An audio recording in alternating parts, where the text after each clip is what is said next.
Olá, amigos! Eu sou o Titi e esses são os meus 20 centavos. Episódio 3. Bom, para você que já estudou a Bíblia, você sabe que ela é dividida em duas grandes partes. A primeira parte é conhecida como o Velho Testamento, que ela é a parte da Bíblia que foi escrita antes do nascimento de Jesus. A outra parte da Bíblia chama-se o Novo Testamento, e ela foi escrita depois do nascimento de Jesus. Até aí tudo bem, eu provavelmente estou ensinando o padre a rezar a missa. Eu já vi muitas pessoas que acreditam ou que o Velho Testamento é inspirado por Deus e o Novo Testamento é balela, ou que o Novo Testamento, depois Jesus veio e tal, é a parte boa da Bíblia, e o Velho Testamento, muito embora tenha sido inspirado por Deus na época, hoje em dia ele não é mais necessário. Aí a cabecinha da gente já começa a coçar. Porque talvez você ache que acredita nas duas partes. Talvez você ache que acredite só em uma delas. Mas você não sabe necessariamente por que você acredita nisso que você acredita. E eu vou dar uma dica aqui pra você. Mano, não é nada legal não saber no que acredita. Tá bom, eu te entendo que às vezes não é a coisa mais fácil do mundo saber pra onde ir, o que fazer e tudo mais. Mas se a gente procurar bem, a gente encontra alguns indícios, algumas pistas que podem nos ajudar a resolver certos problemas. Principalmente os problemas da Bíblia. Porque os problemas da Bíblia só existem quando a gente não entende o que a Bíblia quer dizer pra gente. Normalmente é mais fácil do que a gente imagina. Vamos começar com o Velho Testamento, por exemplo. O Velho Testamento foi escrito antes do Novo Testamento. E não é todo mundo que acredita necessariamente que Jesus é o Filho de Deus, e que tudo que ele falou é verdade, e que ele era o Messias, e aquela coisa toda. Então, para esses, o Velho Testamento é o inspirado por Deus. O Novo Testamento é conversa para boi dormir. Mas você já viu quantas referências a Jesus nós temos só no Velho Testamento? Quantas vezes o Velho Testamento falou do Messias? E não só de uma maneira superficial, falou em detalhes. E aí a coisa começa a apertar um pouco. Olha alguns exemplos.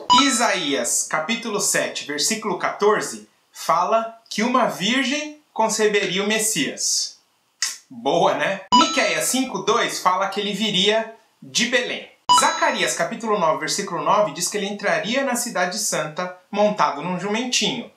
No mesmo livro de Zacarias, capítulo 12, versículo 10, diz que ele seria traspassado, que ele seria perfurado. Da mesma maneira que ele foi perfurado na cruz, depois de ter sido crucificado. Mas não para por aí. O livro dos Salmos, o capítulo 22, dos versículos 16 a 18, contam pra gente em detalhes da crucifixão de Jesus. Olha só. Mãos e pés perfurados, nenhum osso foi quebrado, e que no fim das contas, a túnica que ele estava vestindo ia ser motivo de sorteio entre os soldados. Isso só para ficar no simples. Se você for lá no livro de Daniel, capítulo 9, versículos 25 e 26, você vai ver que tem a predição do nascimento, batismo e morte de Jesus. Tudo isso no Velho Testamento, muito antes de Jesus nascer. E quando eu digo muito antes, é muito antes. Pelo menos 400 anos antes de Jesus vir. É mole ou quer mais? Quando a gente diz que acredita no Velho Testamento, mas ignora todas as referências do Messias que havia de vir, e não só vir, mas cumprir todas as predições proféticas que tinham dito sobre ele no próprio Velho Testamento, a gente está dizendo que a gente acredita no Velho Testamento.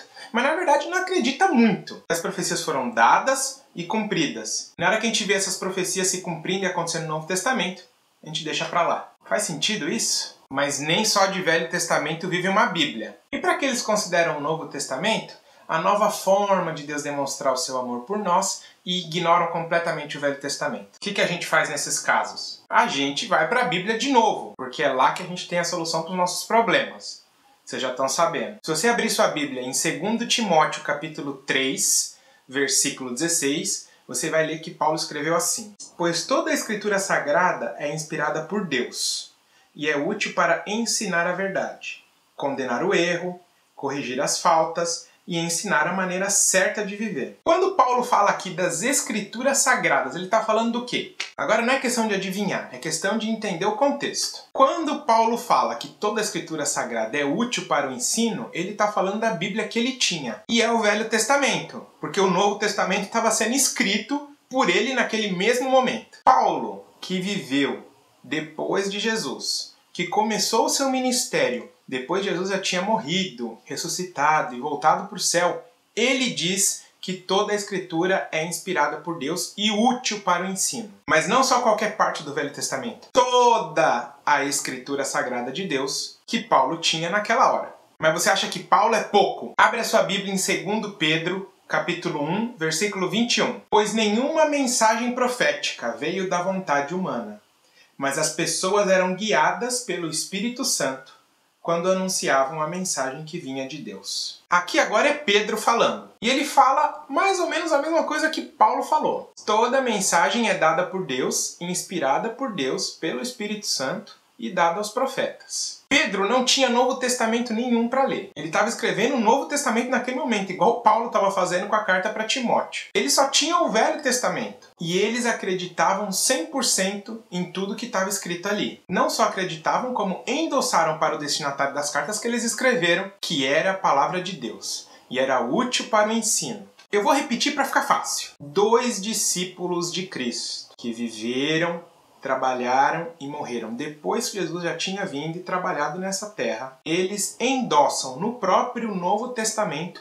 todo o Velho Testamento. Agora me responde você. Como é que você acredita no Novo Testamento como sendo a nova carta de Deus para a humanidade? Você acredita que Pedro e Paulo eram servos de Jesus e tudo mais, mas quando eles endossam todo o Velho Testamento para o seu ensino, você diz que não. Você diz que não precisa mais. Me explica isso, por favor, porque eu estou precisando entender. Mas talvez Paulo e Pedro estavam enganados. Talvez Jesus não quisesse que nós olhássemos para o Velho Testamento. E eles tinham essa opinião por causa da cultura deles. Será?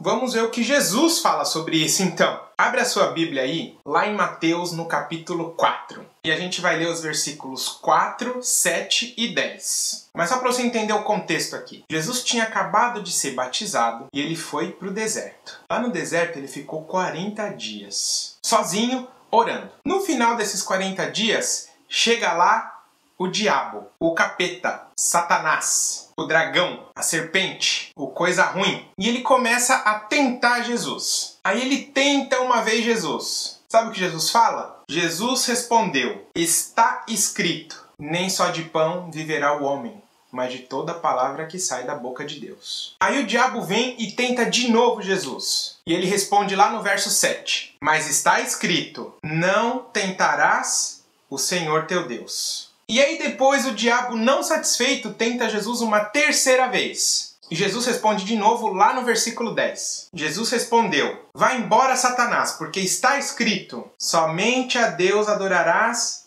e a ele servirás. Para as 3 tentações do diabo para Jesus, ele respondeu: está escrito. Agora eu pergunto para você, está escrito aonde? De onde Jesus tirou tudo isso que estava escrito? Do Velho Testamento, claro! Para a primeira tentação, Jesus respondeu de acordo com o que está escrito em Deuteronômio, capítulo 8, versículo 3. Para a segunda tentação, ele respondeu também com Deuteronômio, capítulo 6, versículo 16. E para a terceira tentação, ele também usou o livro de Deuteronômio, no mesmo capítulo 6, mas no versículo 13. Lê aí, pode ler, você vai ver. Você está entendendo aonde vai esse rolê? Jesus usou o Velho Testamento como arma contra as ciladas do diabo. Tem como ser mais claro que isso? Todo o Novo Testamento é uma confirmação do Velho. Com a única diferença é que Jesus veio e mostrou de fato como tudo que está escrito no Novo Testamento deveria ser seguido e encarado. A maneira pela qual Deus quer que nós vejamos, tanto o Velho como o Novo Testamento. Eu podia falar de várias outras referências sobre o Velho e o Novo Testamento e como um não consegue viver sem o outro. Um pelo princípio e o outro pela confirmação do princípio. Um pela profecia e o outro pelo cumprimento da profecia. Um pela anunciação de Jesus e o outro por Jesus ele mesmo, mostrando pra gente como é que se faz. A verdade é a seguinte, deu um trabalhão escrever a Bíblia. 1.600 anos de trabalho para você jogar metade dela fora. Ou mais da metade, dependendo de qual das duas partes você escolheu. Não escolha nenhuma das duas, escolha as duas. Escolha a Bíblia como seu livro, como seu guia de fé e de prática. E você vai ver que ela vai fazer muito mais sentido do que ela está fazendo até hoje. E se você precisar de alguma ajuda para entender alguma coisa e outra, chama nós aí. Obrigado por ter assistido esse vídeo até o final. Se você gostou do vídeo de hoje, dá um curtir aqui embaixo, fortalece com a gente. Se inscreve aqui no canal para você sempre receber em primeira mão todas as novidades. E não esquece de curtir a nossa página no Facebook. O endereço está aqui embaixo na descrição do vídeo para você. Beleza então? A gente se vê logo. Eu tenho mais alguns 20 centavos para dividir com você. Falou! Uau!